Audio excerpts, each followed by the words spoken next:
Under the roof of physio सब the best physio in your service. Viewers, घुटने को चोट लगने के बाद, चाहे वो स्पोर्ट्स इंजरीज हो या रोड साइड एक्सीडेंट, और उसके बाद आपको ऐसी फीलिंग आना शुरू हो जाए कि आपके घुटने के अंदर लचक आ गई है। मिसाल के तौर पे, जैसे ही आप चलें और इस टांग के ऊपर वजन डालें तो ये घुटना आगे की तरफ निकल जाए।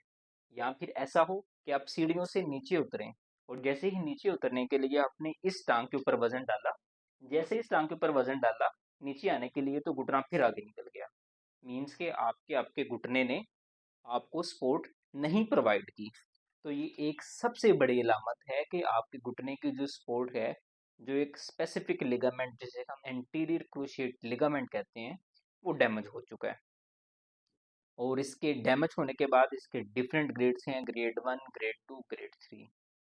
चाहे जिस मर्जी लेवल की इंजरी हो, इसके ट्रीटमेंट ऑप्शन के लिए फिजियोथेरेपी दी बेस्ट प्रोटोकॉल है, अनटिल एनलेस कि आपका जो ग्रेड 3 का टीयर ना हुआ हो।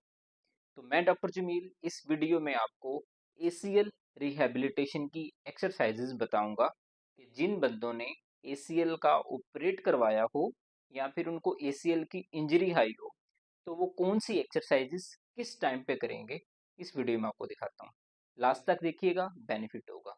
व्यूअर्स, ACL इंजरी के बाद उसकी जब सर्जरी करवा चुके हों तो कौन सी ऐसी एक्सरसाइज करवानी चाहिए जिससे लोग ठीक हों, जिसके ऊपर उसकी ACL की सपोर्ट मजीद बढ़े और ACL का जो ग्राफ्ट यूज़ किया गया है उसको भी नुकसान ना हो। तो सबसे पहले मैं एक ऐसे पेशेंट से बात करवाता हूँ जिसने ACL की सर्जरी करवाई है और उसकी एक्सरसाइजेस हमने परफॉर्म की हैं, और एक्सरसाइज परफॉर्म करने से पहले कैसा था और बाद में इसको क्या रिजल्ट्स मिले। जी, मेरा नाम हसन अली है और मैं 2 महीने पहले तकरीबन बाइक से गिरा हूँ, तो मेरे ना टांग का जो पट्टा है लिगामेंट को डैमेज हो गया। तो मैंने इसका ऑपरेट कराया। ऑपरेट करने के बाद ये जो टांग ये बैंड नहीं हो रही थी, तो मैं इसका फिजियो कराई सही है डॉक्टर जमीर साहब से। तो अल्हम्दुलिल्लाह अभी बहुत बेहतर है, सही है। पूरे जो टांग बैंड हो रही, पहले बिल्कुल सीधी थी लेकिन अभी फुल पहले ऐसे थी, जब आता था व्हील चेयर पर आता था, सही है। तो अभी मैं अल्हम्दुलिल्लाह बैंड हो गई और मैं चलता हूँ, बाइक भी चलाता हूँ दोबारा। अल्हम्दुलिल्लाह बहुत अच्छा है, इनकी बहुत मेहरबानी है, इन्होंने बहुत मेरे साथ हेल्प की है। व्यूअर्स, जब भी ACL इंजरी का केस आ जाए तो सबसे पहले हम उस ACL कोई लिगामेंट को प्रोटेक्ट करने के लिए हम जो सराउंडिंग क्वाड्रिसेप मसल्स हैं इनको इम्प्रूव करते हैं। नंबर 2, हमने जिस चीज़ का ख्याल रखना है कि हमने एक स्पेसिफिक टाइम पीरियड के दौरान जो नी की रेंज ऑफ मोशन है उसको 90 डिग्री तक लेके आना है, पहले 1 महीने के अंदर अंदर, और उसके बाद इसकी ताकत को बढ़ाना है ताकि पेशेंट चल फिर सके। तो यही वो एक्सरसाइजेस हैं जो हमने इस पेशेंट के ऊपर परफॉर्म किए हैं और हमें एक्सीलेंट रिजल्ट्स मिले हैं।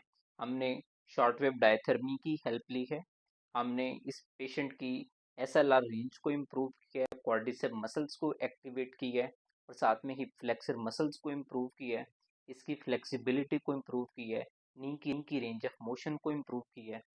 फिर इसकी ADL एक्टिविटीज़ को मज़ीद इम्प्रूव करने के लिए साइकिलिंग एक्सरसाइजेज इनकॉर्पोरेट की हैं, बैलेंस को इम्प्रूव किया है, और बैलेंस को इम्प्रूव करने के लिए डिफरेंट किस्म के बैलेंस बोर्ड्स हैं वो इस्तेमाल किए हैं। इन सब एक्सरसाइजेज के बाद पेशेंट जो पहले चल भी नहीं पा रहा था, स्टिक यूज़ कर रहा था, घुटना मूव नहीं हो रहा था, और अब अल्हम्दुलिल्लाह से सिर्फ 1 माह की फिजियो के बाद ये पेशेंट सारे काम करने के काबिल हो गया। व्यूअर्स, अब इस पेशेंट जिसने ACL की सर्जरी करवा ली है और करवाए हुए तकरीबन 1 महीना गुजर गया है, तो इस पेशेंट के ऊपर हमने जो एक्सरसाइजेज परफॉर्म की हैं वो हम आपको साथ में दिखा रहे हैं।